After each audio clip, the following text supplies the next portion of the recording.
10-15 సంవత్సరాల తర్వాత అయినా ప్రజలు ఆల్టర్నేటివ్గా జైభీమరావు భారత్ పార్టీని ఫీల్ అవుతారు.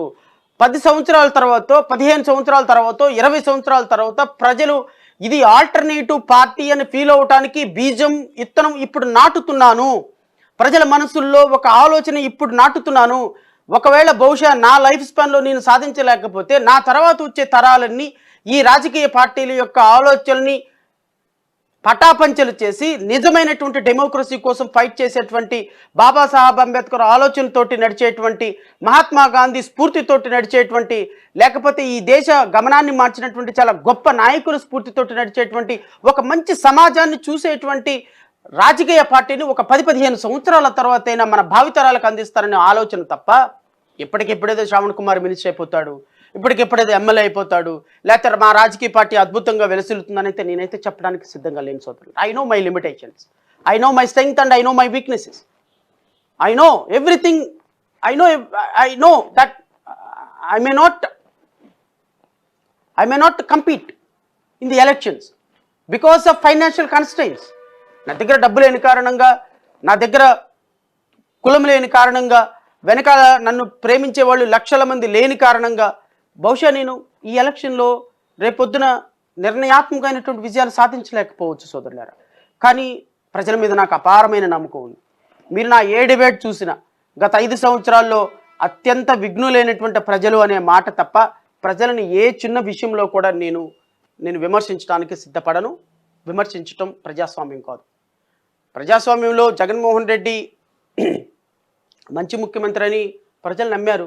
2019లో అద్భుతంగా విజయం అందించారు. ఏం చేశాడు మీరు ఆలోచించండి. అంటే ప్రజలు ఓట్లేశారు కాబట్టి ప్రజలు పిచ్చివాళ్ళు అందామా? నో. 2014లో తెలుగుదేశం ప్రభుత్వం అద్భుతంగా పనిచేస్తుందని అధికారం ఇచ్చారు. వాళ్ళు ఏం చేశారో మనం చూసాం. అలాగని ప్రజలు పిచ్చివాళ్ళు అందామా? ప్రజలు 2014లో అవకాశం ఉంది కాబట్టి తెలుగుదేశం పార్టీకి ఓటేశారు. ప్రజలకు 2019లో అవకాశం ఉంది కాబట్టి వైఎస్ఆర్ కాంగ్రెస్ పార్టీకి ఓటేశారు. 2024లో అవకాశం ఉంది కాబట్టి జైభీమరావు భారత్ పార్టీకి ఓటేయచ్చు, లేకపోతే కాంగ్రెస్ పార్టీకి ఓటేయచ్చు, లేకపోతే సిపిఐ సిపిఎంకి ఓటేయచ్చు, ఈ దుర్మార్గులిద్దరిని ఇంటికి పంపించవచ్చు, లేకపోతే ఇంకొక ఆల్టర్నేటివ్ పార్టీకి ఓటేయచ్చు, లేకపోతే ఆమ్ ఆద్మీ పార్టీకి ఓటేయచ్చు. Who will say? రాష్ట్రంలో ఒక ఆల్టర్నేటివ్ ప్రభుత్వం ఏర్పడాలి, ఉండాలి. There must be an alternative. ఒక రాజకీయ పార్టీకి ఎప్పుడు చూడు తెలుగుదేశం దంతే వైఎస్ఆర్సీపీ దంతే తెలుగుదేశమా, వీళ్ళిద్దరిదంతే కాంగ్రెస్ పార్టీయా, వీళ్ళదంతే భారతీయ జనతా పార్టీయా?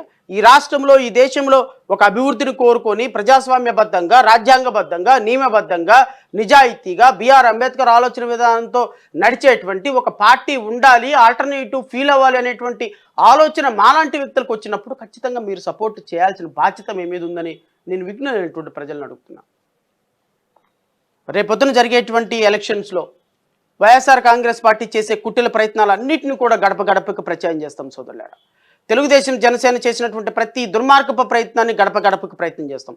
ఎంతమంది విన్నారు, ఎంతమంది వినలేదు, ఎంతమంది చూశారు, ఎంతమంది అవలంబించారు, ఎంతమంది మా మాటని గౌరవించారని కూడా నేను చూడను. ఎందుకంటే ప్రజలు గౌరవించేంత వరకు, ప్రజలు నమ్మేంత వరకు, ప్రజలకు వాస్తవాలు తెలిసేంత వరకు చెప్పటం నా బాధ్యత.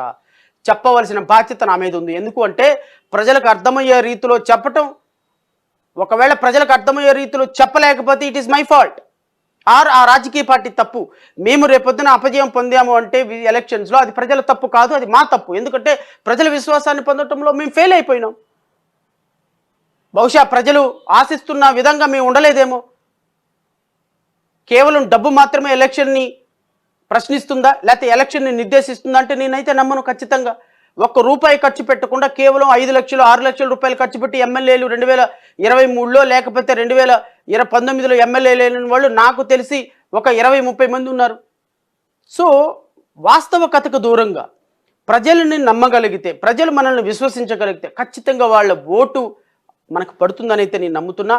ఈ దుర్మార్గకరమైనటువంటి పార్టీలు 2024లో వైఎస్ఆర్ కాంగ్రెస్ పార్టీ అట్టడుగు స్థానానికి వెళ్ళిపోతుంది. నాకు తెలిసి వైఎస్ఆర్ కాంగ్రెస్ పార్టీకి 25 సీట్లు కూడా వచ్చే అవకాశం లేదు. వైఎస్ఆర్ కాంగ్రెస్ పార్టీ జారుడు బల్ల మీదకి వచ్చేసింది. దయచేసి వైఎస్ఆర్ కాంగ్రెస్ పార్టీలో ఉన్న నాయకులు ఇప్పటికైనా సర్దుకోండి, అందరూ వేరే పార్టీలకు వెళ్ళిపోండి. ఏ పార్టీకి వెళ్ళిపోతారో మీ ఇష్టం. ఏ పార్టీకి వెళ్ళినా వైఎస్ఆర్ కాంగ్రెస్ పార్టీలో ఉన్నారు అంటే మాత్రం 2024లో మీ గొయ్యి మీరు తవ్వుకున్నట్టే. వైఎస్ఆర్ కాంగ్రెస్ పార్టీ జగన్మోహన్ రెడ్డి తోటి మీరు నడిచారు అంటే సముద్రం ఈదినట్టే.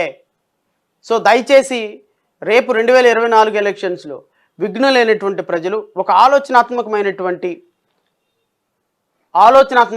నిర్ణయంతో ఒక మంచి నిర్ణయం తీసుకోమని మనస్ఫూర్తిగా కోరుకుంటూ ఈరోజు ఈ అవకాశం ఇచ్చినటువంటి ప్రజలందరికీ కూడా మరొకసారి హృదయపూర్వకంగా కృతజ్ఞతలు. ఈ రాష్ట్రంలో ఒక మంచి పరిపాలన రావాలి, ఈ రాష్ట్రంలో ఒక నిర్ణయాత్మకమైనటువంటి ప్రభుత్వం రావాలి అని నేను చేసేటువంటి చిరు ప్రయత్నంలో చాలామంది కామెంట్లు చేస్తున్నారు. నేను వాటి జోలు వెళ్ళను. ఖచ్చితంగా నేను చెప్పాలనుకుంది మాత్రం ప్రజలకు చెప్పటం నా ధర్మం. ఎందుకంటే నేను ఇంకో 20 సంవత్సరాలు రాజకీయాలు చేయడానికి వచ్చాను సోదరులారా. ఏదో షార్ట్ టర్మ్లో రాజకీయాలు చేసేసి ఒక పార్టీలోకి వెళ్ళిపోయి ఎమ్మెల్యే అయిపోవాలని నా ఉద్దేశం కాదు. చాలా షార్ట్ టర్మ్లో నేను రాజకీయాలు చేయాలి అని అనుకున్నాను. చాలా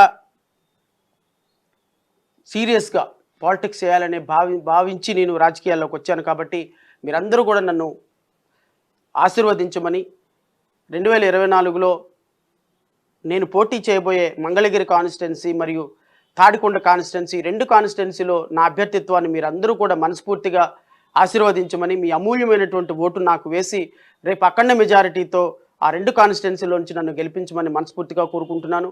ఇంకొకళ్ళు కూడా అడుగుతున్నారు గెలిచిన తర్వాత ఏ కాన్స్టిట్యున్సీ ఉంచుకుంటారని. ఖచ్చితంగా గెలిచిన తర్వాత ఏ కాన్స్టిట్యున్సీ ఉంచుకుంటారనేది ప్రజల నిర్ణయం మీద ఆధారపడి ఉంటుంది. ప్రజలు ఖచ్చితంగా గెలిపిస్తే ఏ కాన్స్టిట్యున్సీలో ప్రజలు నన్ను గెలిపించినా ఆ కాన్స్టిట్యున్సీ యొక్క మెజారిటీ యొక్క ప్రజలు, ప్రజాస్వామ్యంలో మెజారిటీ చాలా ఇంపార్టెంట్ కాబట్టి మెజారిటీ ప్రజలు ఎక్కడైతే నన్ను కోరుకుంటారో ఆ కాన్స్టిట్యున్సీ నేను రిటైన్ చేసుకుంటాను. ఖచ్చితంగా 2 కాన్స్టిట్యున్సీలో అయితే మాత్రం పోటీలో ఉండాల్సిందే. 2 కాన్స్టిట్యున్సీలు నాకు అత్యంత ప్రియమైన కాన్స్టిట్యున్సీలు. ఆ కాన్స్టిట్యున్సీలో ఉన్నటువంటి ప్రజలందరూ కూడా, విఘ్నులైనటువంటి ప్రజలందరూ కూడా నాకు అమూల్యమైనటువంటి ఓటు వేసి రేపు అసెంబ్లీకి నన్ను నడిపిస్తారని, నాతో పాటు కొంతమంది అభ్యర్థులను నడిపిస్తారని మనస్ఫూర్తిగా కోరుకుంటూ ఈ అవకాశం ఇచ్చినందుకు మీ అందరికీ కృతజ్ఞతలు.